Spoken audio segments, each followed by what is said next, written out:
Ma sœur cherche sa face dans sa parole. Yahvé te bénira ta famille, bénira tes projets. Et je veux simplement que mon âme et mon cœur s'associent au balai des anges et des saints pour t'acclamer, Saint-Esprit. Nous voulons t'acclamer, Saint-Esprit. Nous voulons t'acclamer, Saint-Esprit.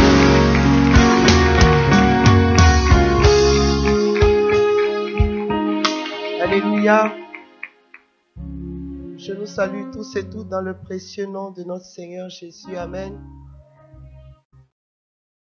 Et ce soir, nous allons aborder ce thème tiré du passage d'Isaïe chapitre 50 à partir du verset 4 et nous allons écouter la parole de Dieu. Le Seigneur, l'Éternel, m'a donné une langue exercée pour que je sache soutenir par la parole celui qui est abattu. Le Seigneur m'a donné une langue exercée pour que je sache soutenir par la parole celui qui est abattu. Il éveille chaque matin, il éveille mon oreille. Il éveille mon oreille chaque matin pour que j'écoute comme écoutent ses disciples. Pour que j'écoute comme écoutent ses disciples. On continue. Le Seigneur, l'Éternel, m'a ouvert l'oreille. Il m'a ouvert l'oreille. Et je n'ai point résisté. Et je n'ai point résisté. Je ne me suis point retiré en arrière. Je ne me suis point retiré en arrière. Quelqu'un peut-il acclamer cette parole? Je voudrais lire avec vous la version de Jérusalem qui dit: le Seigneur Yahvé m'a donné une langue de disciple pour que je sache apporter à l'épuisé une parole de réconfort. Il éveille chaque matin, il éveille mon oreille pour que j'écoute comme un disciple. Le Seigneur Yahvé m'a ouvert l'oreille et moi, je n'ai pas résisté, je ne me suis pas dérobé. Parole du Seigneur notre Dieu. Ce soir, je voudrais que nous puissions retenir un mot de cette phrase, la langue du disciple. Dis à ton frère et à ta sœur, ce soir, nous voulons parler de la langue du disciple. Si la parole de Dieu parle de la langue du disciple, c'est qu'il y a une autre forme de langue. Amen. Dis à ton frère et à ta sœur que Dieu me préserve de cette langue-là. Qu'est-ce que d'abord le disciple? Qu'est le disciple dans notre contexte? Celui qui parle, c'est le prophète Isaïe. C'est un oint de Dieu établi par Dieu pour annoncer des décrets qui dépassent des siècles. Car nous avons à nous rappeler que plus de 700 ans avant, Isaïe est celui qui, en son chapitre 7, a parlé de la venue de Jésus. Il en a parlé également en Isaïe chapitre 11, lorsqu'il parle des 7 dons du Saint-Esprit. Il parle d'un rejeton qui surgira. En lui, il y aura l'esprit de science, l'esprit de force, l'esprit de sagesse. Il est celui qui, en Isaïe 53, annoncera également la passion de notre Seigneur Jésus-Christ. Bien-aimé, et c'est ce prophète qui parle en disant: le Seigneur, l'Éternel m'a donné une langue de disciple. Isaïe n'est donc pas un disciple de combien? Il n'est pas un disciple des hérédits. Il est un disciple de celui qu'il a établi pour annoncer des décrets. Il est le disciple du Seigneur, du Tout-Puissant, du 3 fois Saint, de l'Éternel, de celui qui est et qui demeure. Et quand Isaïe se déclare comme étant le disciple du Dieu très haut, nous faisons une déclinaison en faisant référence à la Sainte Trinité, car le Fils est dans le Père et l'Esprit crée la communion entre le Père et le Fils. Que quelqu'un dise Amen. Il est donc par ricochet le disciple, et d'ailleurs il annoncera la venue de Jésus-Christ. Il annonce donc un discipolat progressif, disciple du Père, qui annonce la venue du Fils, donc disciple du Fils, et celui qui établit Isaïe dans cette dimension prophétique a un nom, c'est le Saint-Esprit. Disciple du Saint-Esprit. Or, s'il est disciple de Jésus-Christ, il est disciple d'un mystère qui est grand, qui est fort, qui est puissant. Ce mystère qui a conduit Jésus-Christ à la croix. Ce mystère qui a fait que Jésus n'a pas renoncé depuis Gethsémani jusqu'à Golgotha. Ce mystère qui a fait que Jésus-Christ s'est laissé insulter, entraîné comme un bandit. Ce mystère qui a fait que sur le chemin, par 3 fois il est tombé, mais il s'est quand même relevé. Ce mystère qui a fait que Jésus-Christ s'est laissé crucifier, car à cette époque, la mort sur la croix était une malédiction. Et dira la parole de Dieu, il s'est fait malédiction afin que toi et moi nous soyons bénédiction et que nous devenions à jamais libres. Donc, Isaïe se fait disciple d'un Dieu qui le fait entrer dans un mystère. Le mystère de l'amour. Dis à ton frère, à ta soeur, il s'agit de l'amour ce soir. Isaïe est disciple de l'amour. Tout comme toi et moi, baptisés, nous sommes disciples de l'amour. La Bible déclare, et le Verbe s'est fait chair et il a habité parmi nous. L'amour s'est laissé conduire à la croix. L'amour a été crucifié, mais l'amour a triomphé de la mort et l'amour a fait jaillir la vie. Isaïe dit, le Seigneur lui a donné une langue de disciple. Parce que le disciple, par ricochet, le baptisé ne doit pas dire n'importe quoi, n'importe où, n'importe quand et n'importe comment. Car la qualité de sa prière et donc la qualité de son intercession en dépend. Proverbe 18, verset 21 dit que le pouvoir de la vie et de la mort se trouve sur la langue de l'homme. Comment intercéder efficacement si notre langue n'est pas habituée à donner des bénédictions et de bonnes paroles?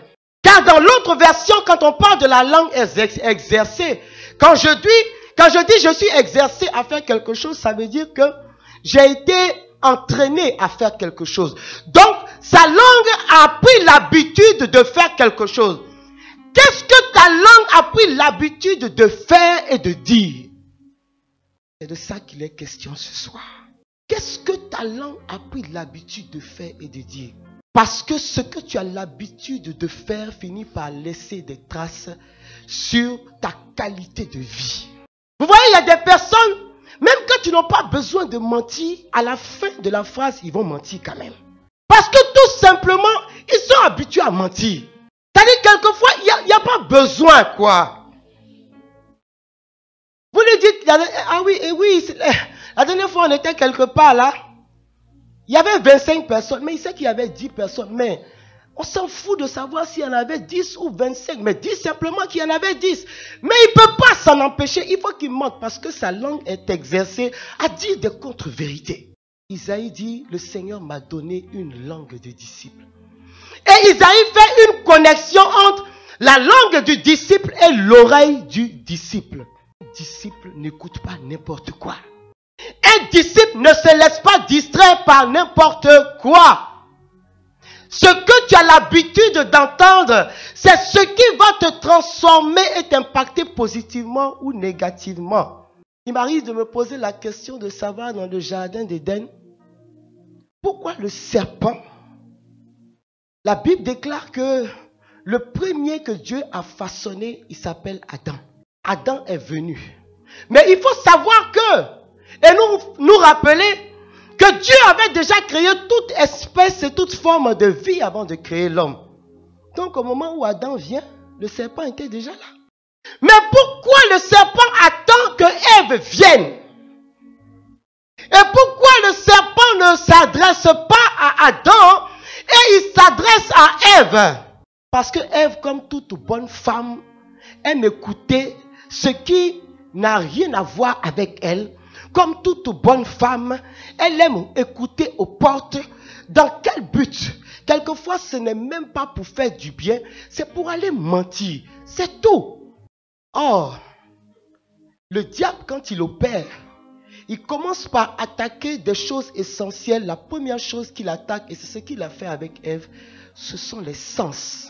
Ce que tu vois, ce que tu goûtes, ce que tu entends et ce que tu touches. Mais quand le serpent parle, la Bible ne nous dit pas que Adam n'était pas là quand le serpent parlait à Ève. Mais qui réplique? C'est Ève qui dit, Dieu n'a-t-il pas? Et puis elle répond, vous êtes deux. Serpent parle. Tu es obligé de parler parce que nos oreilles sont habituées à écouter aux portes. Et ce que tu écoutes, c'est ce que ta langue finit par annoncer. C'est pourquoi vous voyez des personnes qui sont dans ce qu'on appelle le système d'espionnage. Ils ne disent jamais à leurs femmes ou à leurs amis qui sont agents secrets. Pourquoi?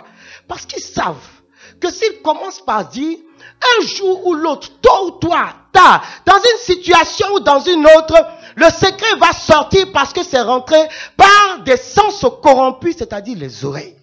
C'est pourquoi je pense, et je le dis, la véritable conversion, c'est la conversion qui consiste à exposer chaque partie de son corps à la croix.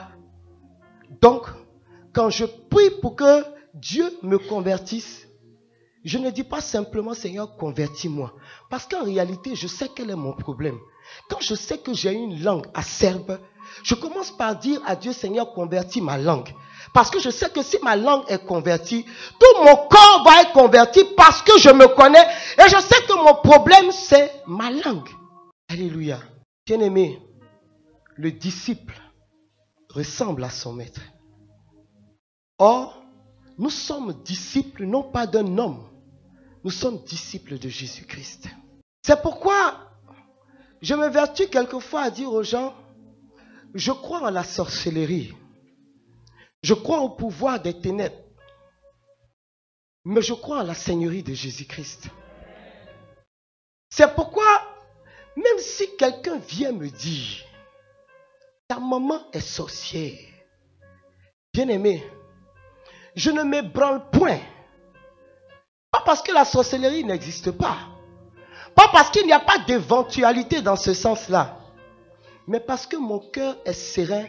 Ce que mes oreilles entendent, je ne les laisse pas affecter mon être intérieur. Et quand je marche, le diable sait que j'ai une démarche de celui qui domine et qui a la victoire. Il ne peut pas s'approcher de moi. Beaucoup d'intercesseurs sont devenus des agents du diable. Pourquoi? Parce que même quand Dieu ne leur a rien dit, il faut qu'ils parlent.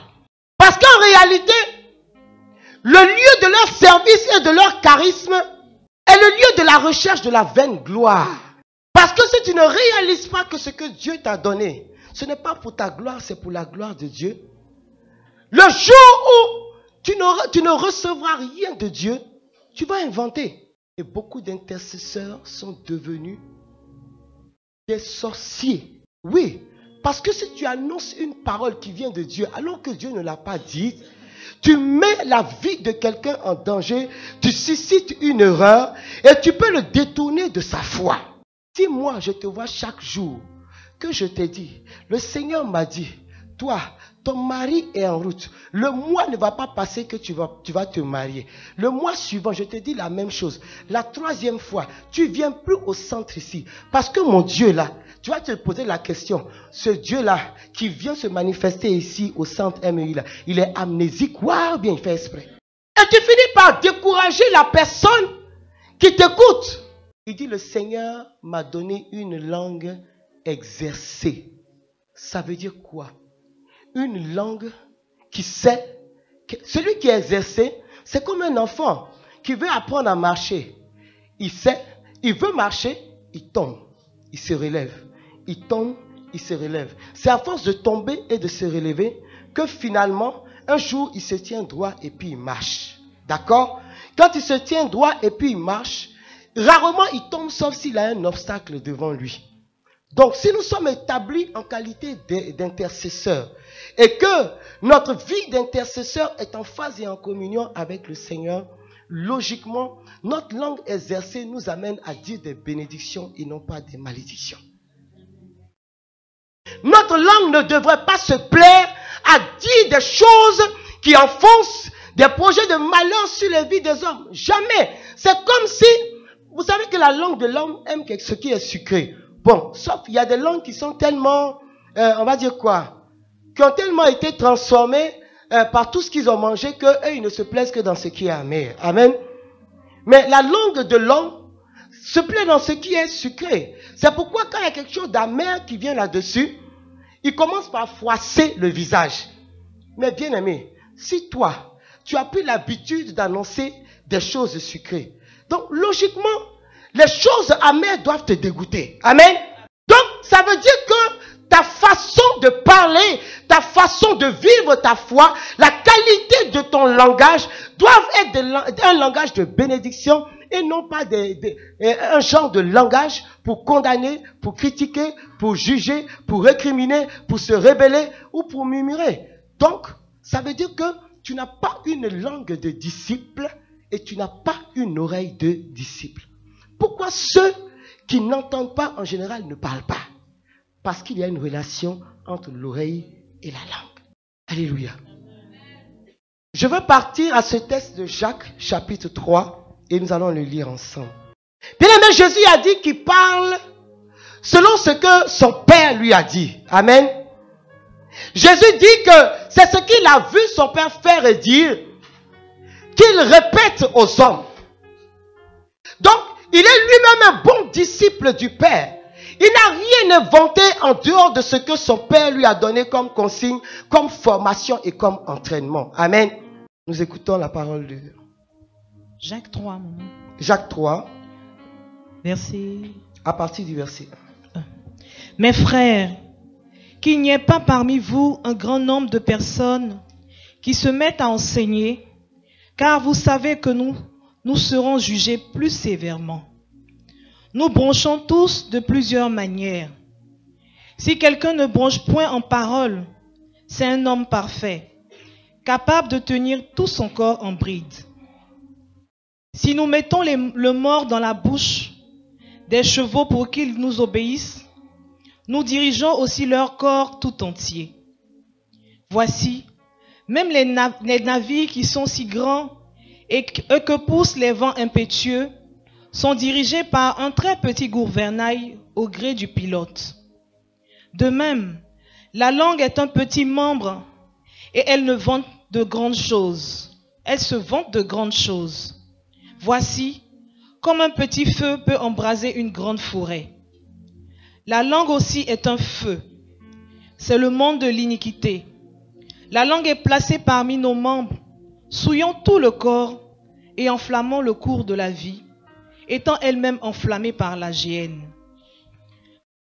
Toutes les espèces de bêtes et d'oiseaux, de reptiles et d'animaux marins sont domptés et ont été domptés par la nature humaine. Mais la langue, aucun homme ne peut la dompter. C'est un mal qu'on ne peut réprimer. Elle est pleine d'un venin mortel. Par elle, nous bénissons le Seigneur notre Père, et par elle, nous maudissons les hommes faits à l'image de Dieu. De la même bouche sortent la bénédiction et la malédiction. Il ne faut pas, mes frères, qu'il en soit ainsi. La source fait-elle jaillir par la même ouverture l'eau douce et l'eau amère? Un figuier, mes frères, peut-il produire des olives ou une vigne des figues? De l'eau salée ne peut pas non plus produire de l'eau douce. Lequel d'entre vous est sage et intelligent, qu'il montre ses œuvres par une bonne conduite, avec la douceur de la sagesse? Alléluia. J'aime beaucoup ce texte parce que il nous conduit vers, on va dire, la profondeur de l'homme. C'est-à-dire la nature même de l'homme. Et il nous conduit également vers Ces éléments que nous utilisons très souvent sans faire exprès et qui font beaucoup de mal aux autres. Je me souviens que dans une de mes prédications, je disais qu'un homme avait dit à son cuisinier, fais-moi le plat le plus exquis. Et son cuisinier est parti, il lui a fait un plat avec la langue de veau. Quand il a mangé, son cœur était tellement réjoui. Et alors un jour, il lui a dit, fais-moi un plat le plus détestable. Il lui a ramené la langue. Mais il a cuisiné de telle sorte que quand son maître a mis dans sa bouche, il a craché. Et son maître, il lui dit, pourquoi m'as-tu ramené cette langue 2 fois? Il lui a dit, maître, la langue, elle peut être la source de bénédiction et faire sortir des choses qui sont exquises. Elle a la capacité de consoler, de conforter, d'exhorter, de restaurer, de remettre debout, de conduire un esprit abattu. La langue est capable de faire ça. Et il lui dit, mais maître, cette même langue, elle détruit, elle brise, elle abat, elle frustre, elle humilie, elle conduit le frère ou la sœur à la mort. Il dit, la même langue est capable de faire ça. Maître, de quelle langue veux-tu être servi? Alléluia. Quelqu'un a dit, il dit, on peut dire la chose la plus belle en y mettant la manière. Comme on peut dire la chose la plus laide en y mettant la manière. Si je te dis, tu es bête, hein? Tu vas rire, n'est-ce pas? Tu dis, mais pourquoi tu es bête comme ça?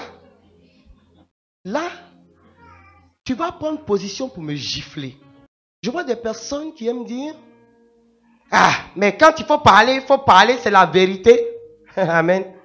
Bien-aimé, ce qui est essentiel dans la vie de l'homme et par ricochet du disciple, c'est la sagesse. C'est la sagesse. Avec la langue, tu peux tout obtenir si tu y mets de la sagesse. Tout comme en préparant la langue, ça peut être exquis si tu sais mettre le sel, si tu peux mettre le poivre, si tu sais mettre, je dis n'importe quoi, les épices. Mais si j'y mets du piment et particulièrement du piment entier, tu sauras la différence entre la bonne langue et la mauvaise langue. Beaucoup ne sont pas rentrés dans leur projet de vie à cause de leur langue. Parce que leur langue n'a pas été exercée comme la langue du disciple. Beaucoup de femmes n'entrent pas dans le mariage à cause de leur langue.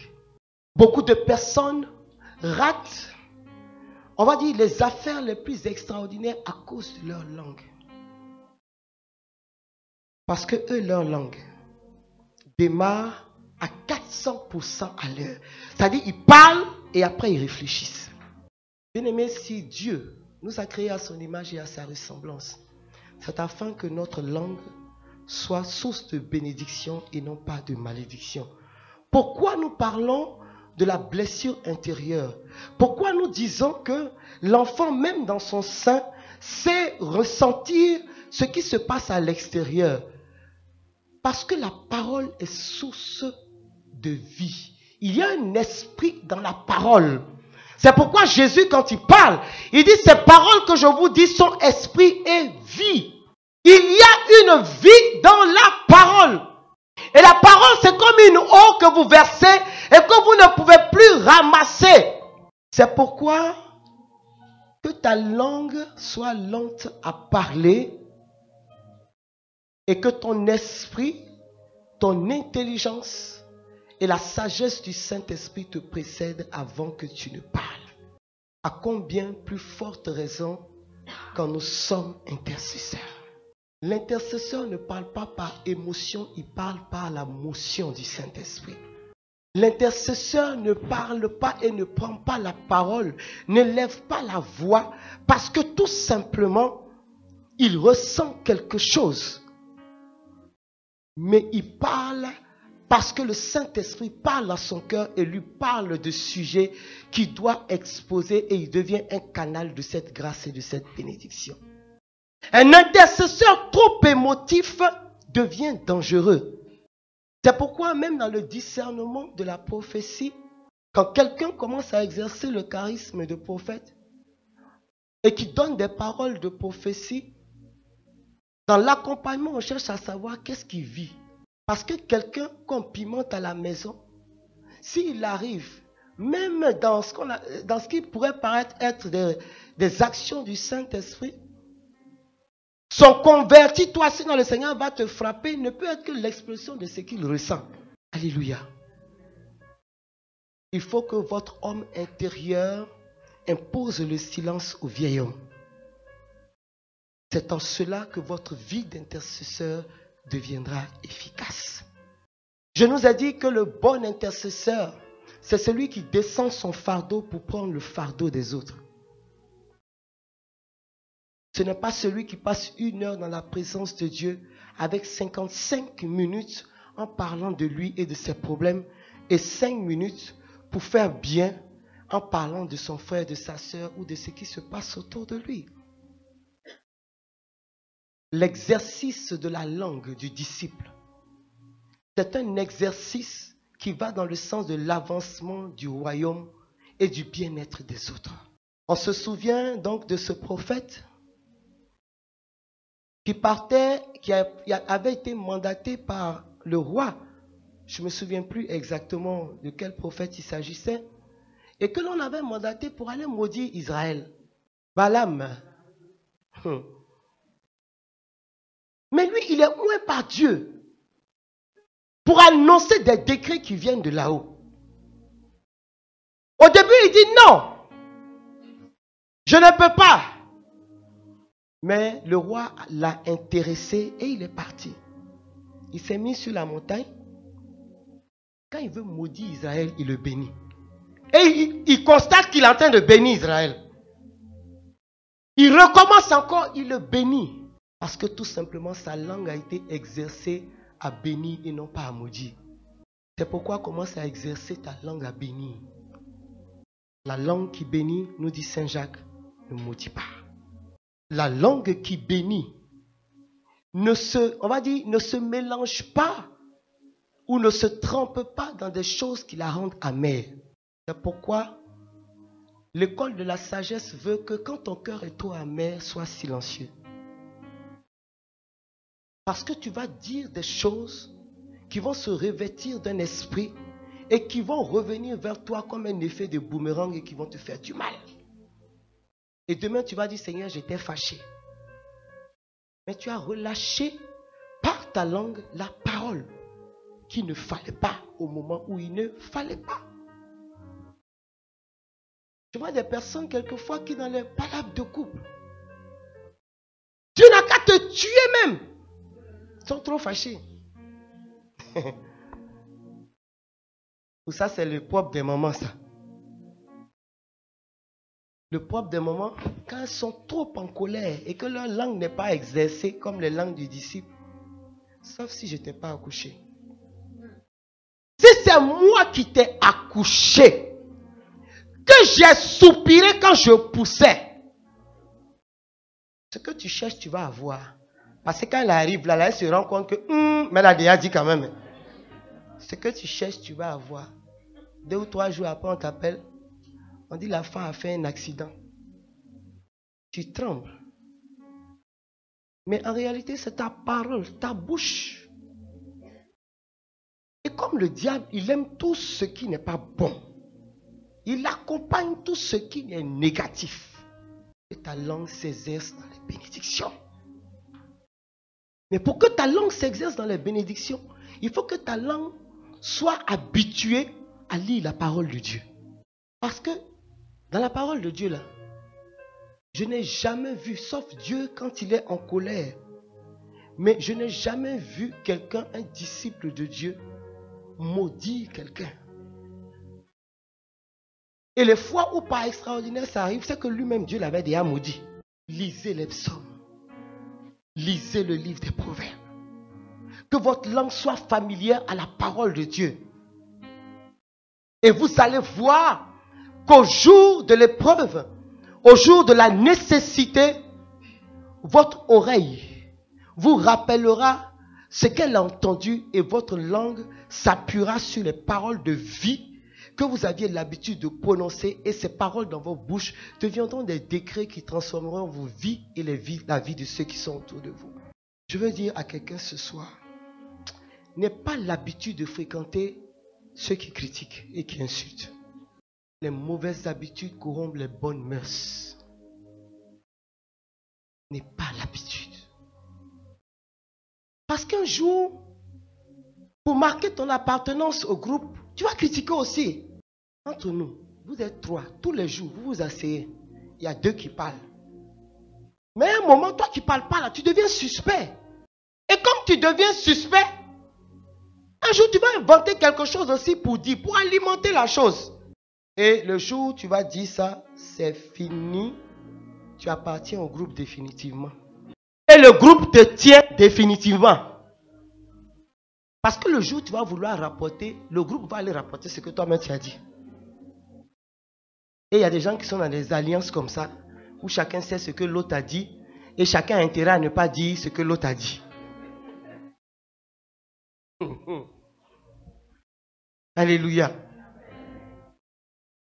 Je voudrais lire avec vous Proverbes chapitre 15, verset 4, et nous allons l'écouter. La langue douce est un arbre de vie. La langue douce est un arbre de vie. Mais la langue perverse brise l'âme.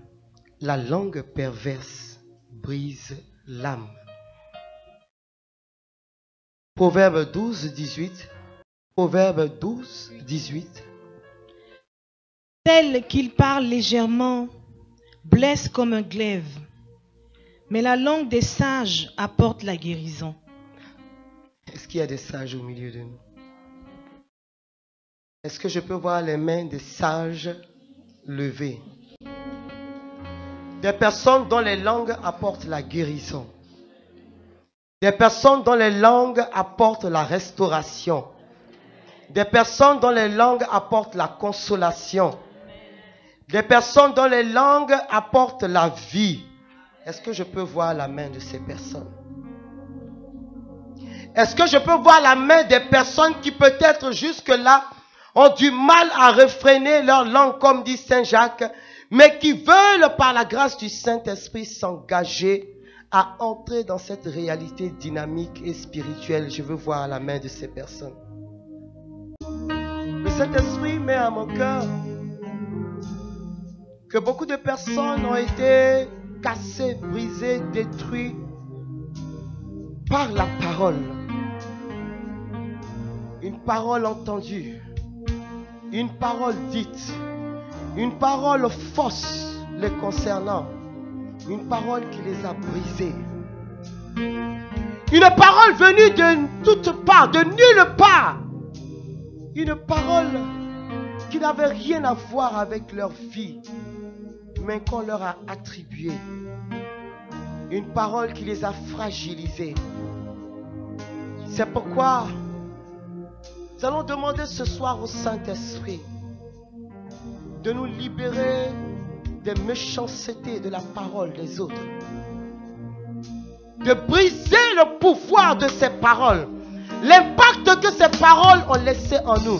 Le Saint-Esprit me convainc que là où je te parle maintenant, il n'y a pas 3 jours où tu as été confronté à des paroles dures, extrêmement dures, qui ont fait que tu as commencé à te remettre en cause toi-même. Et tu t'es demandé qui tu es, pourquoi ça se passe ainsi. Les hommes ont parlé, mais ce soir le Saint-Esprit veut parler à ton âme et à ton esprit. Ce soir le Saint-Esprit veut que tes oreilles entendent la parole de vie. La parole fondatrice, celle qui a été à l'origine de ta conception. Ce soir, le Saint-Esprit veut parler à des cœurs